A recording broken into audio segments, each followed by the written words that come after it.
बहनों लोग, ये हमारे नाती नातनी हैं। अपने बच्चों के साथ मैं देश का गाना गा रही हूँ। आप लोग के अच्छा लगेगा तो लाइक करिए और कमेंट करके बताइए। अरे मिलल बाण देश के आजादिया हो, जानी कर बरम्बदिया।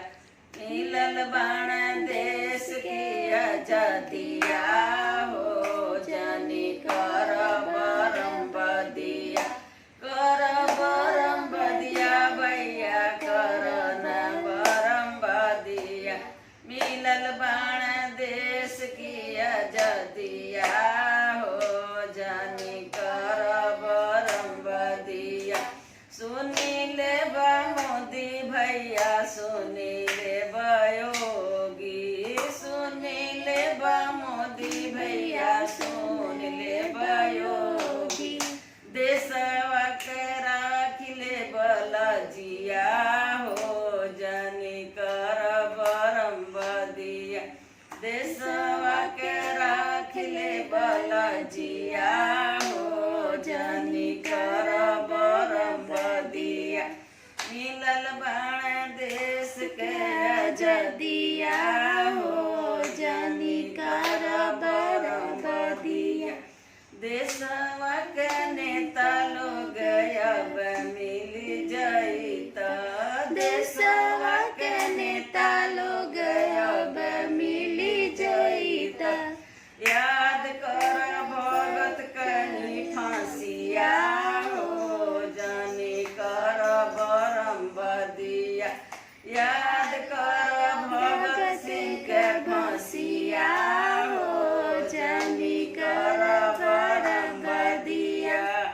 मिलल बाण देश की आजादिया हो, जानी कर बरम्बदिया। सुनी ले बाबा डर के सब अफसरवा। सुनी ले बाबा, सुनी ले बाबा डर के सब हो सिपहिया। हाथवा में ले ला तिरंगवा हो, अब राख लिहल जिया। डर पे तन ले रही है अपन मशीन गंजवा।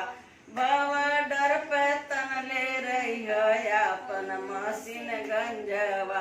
दन दन चलई है सब गोलिया हो, सब राख ले बलजिया। दन दन चलई है सब गोलिया हो, जानी बोला तू आजादिया। देश के सिपहिया हमें देश के जान हो। देश के सिपहिया हमें देशवा के जान हो। देश के सिपहिया बन देशवा के जान हो। दुश्मन के छलनी कर सीनावा हो, जानी भूली आजादिया। दुश्मन के सीनावा पे मार दिह गोलिया हो, जानी भूली आजादिया। केतन मैया अपन लाल गंवावली। कितनी मैया अपन बेटवा गंवावली। कितना बहिना भूल गई भाईवा हो, जानी भूली आजादिया। केतनी तिरियवा अपन मांग सुन कैली।